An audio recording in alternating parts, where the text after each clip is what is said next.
المقابلہ کی پچھلی ویڈیو میں ہم نے بات کی تھی کہ قرآن میں 25 جبکہ بائبل میں تقریباً 42 انبیاء اکرام کے نام آئے ہیں، لیکن ان میں سے صرف 3 ایسے پیغمبر ہیں جن کے نام قرآن میں تو ملتے ہیں لیکن بائبل میں ان سے متعلق کوئی تفصیلات موجود نہیں، اور وہ پیغمبر ہیں حضرت ہود، صالح اور شعیب علیہ السلام۔ اور اپنی پچھلی ویڈیو میں ہم نے ان 3 انبیاء اکرام میں سے پہلے یعنی حضرت ہود اور قوم عاد کی بات کی تھی۔ آج اس سلسلے میں ہم دوسرے نبی حضرت صالح علیہ السلام اور ان کی قوم سمود کے متعلق بات کریں گے۔ حضرت صالح کا قصہ عربی لوک داستانوں میں پہلے سے موجود تھا، جیسے کہ قوم سمود کے بارے میں معلومات تاریخ الیمن القدیم اور کتاب الغانی جیسی کتب میں ملتا ہے، لیکن بدقسمتی سے لوگوں نے قرآن سے ہٹ کر من گھڑت باتیں اور قصے جن میں زیادہ تر اسرائیلیات ہیں حضرت صالح کے قصے میں جوڑ دیے ہیں۔ تو پہلے ہم ان من گھڑت غلط فہمیوں کو دیکھتے ہیں اور اس کے بعد حضرت صالح کا مستند قصہ قرآن کی زبانی آپ تک پہنچائیں گے۔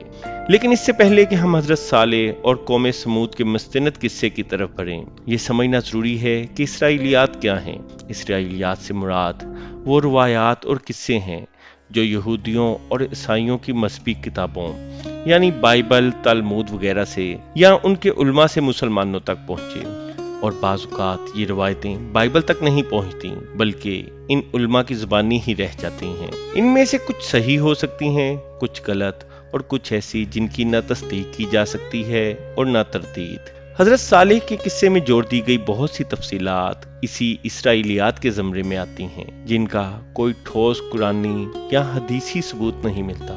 اس سلسلے میں اہم کردار کعب الاحبار اور وہب بن منبع جیسے علماء کا ہے۔ یہ دراصل یہودی عالم تھے جنہوں نے بعد میں اسلام قبول کر لیا۔ انہوں نے بنی اسرائیل کی کتابوں اور عربی لوک روایات سے بہت سے قصے مسلمانوں میں بیان کیے جو بعد میں اسلامی تفاسیر اور تاریخی کتب کا حصہ بن گئے، اور انہیں ہی اسرائیلیات کہا جاتا ہے۔ تو اس سلسلے میں پہلی بات جو کہی جاتی ہے وہ یہ ہے کہ اکثر حضرت صالح کا نسب حضرت نوح کے بیٹے سام سے ملایا جاتا ہے، اور اسے عام طور پر اس طرح بیان کیا جاتا ہے: صالح بن عبید بن اسف بن ماسح بن عبید بن حاضر بن سمود بن عابر بن ارم بن سام بن نوح۔ اس کے علاوہ بعض روایات میں یہ نسب مختصر طور پر یوں بھی آتا ہے: صالح بن عبید بن حاضر بن سمود بن عابد بن ارم بن سام بن نوح۔ تو کیا یہ نسب یقینی ہے؟ نہیں، یہ نسب ظنی یعنی روایتی ہے اور اس کو کسی بھی طرح سے ویریفائی نہیں کیا جا سکتا۔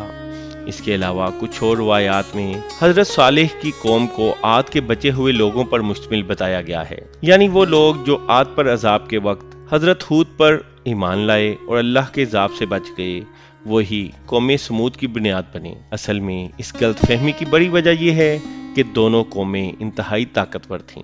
عاد پہاڑوں کی چوٹیوں پر قلعے بناتی تھی جبکہ سمود پہاڑوں کو تراش کر اپنے گھر بناتی تھی۔ اس مشابہت کی وجہ سے زیادہ تر علماء نے ان دونوں کو آپس میں بھائی بھائی بنا دیا، جبکہ اس کی کوئی بھی روایت نہیں ملتی۔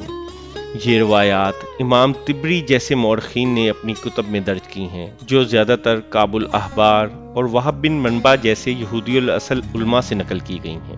طبری نے خود بھی لکھا ہے کہ وہ محض نقل کر رہے ہیں اور اس کی صحت کی ضمانت نہیں دیتے۔ ابن کثیر نے بھی ان روایات کو نقل کرتے ہوئے لکھا ہے کہ اللہ بہتر جانتا ہے اس کی صحت کو۔ بائبل میں حضرت صالح کا نام یا قوم سمود کا کوئی براہ راست ذکر نہیں، اس لیے یہ تمام تفصیلات قدیم عربی داستانوں اور یہودی قبائل کی روایات سے آئی ہیں جو عرب میں آباد تھے۔ اب اگلی روایت جس کے بارے میں ہم بات کریں گے وہ یہ ہے کہ سمود کو عاد سے بڑھ کر نعمتیں عطا کی گئیں۔ قرآن یہ تو کہتا ہے کہ سمود کو زمین میں طاقت ملی تھی، لیکن یہ دعویٰ کہ انہیں عاد سے بھی بڑھ کر نعمتیں ملی تھیں اس کا کوئی واضح ذکر نہیں ہے۔ تفاسیر میں یہ تعویل ملتی ہے کہ سمود کو پتھروں کے محفوظ گھر بنانے کی سہولت ملی جو عاد کے خیموں سے زیادہ پائیدار تھے، لیکن اس پر بھی کوئی قطعی دلیل نہیں کہ وہ طاقت یا نعمتوں میں عاد سے زیادہ تھے۔ اس کے بعد ایک انتہائی دلچسپ اور مزیدار بات اونٹنی سے متعلق تفصیلات ہیں جو کہ حضرت صالح کے قصے میں رنگ بھرنے اور دلچسپی پیدا کرنے کے لیے بیان کیے جاتے ہیں، اور یہ لوگوں میں جذبات کو ابھارنے کا ذریعہ بنتی ہے۔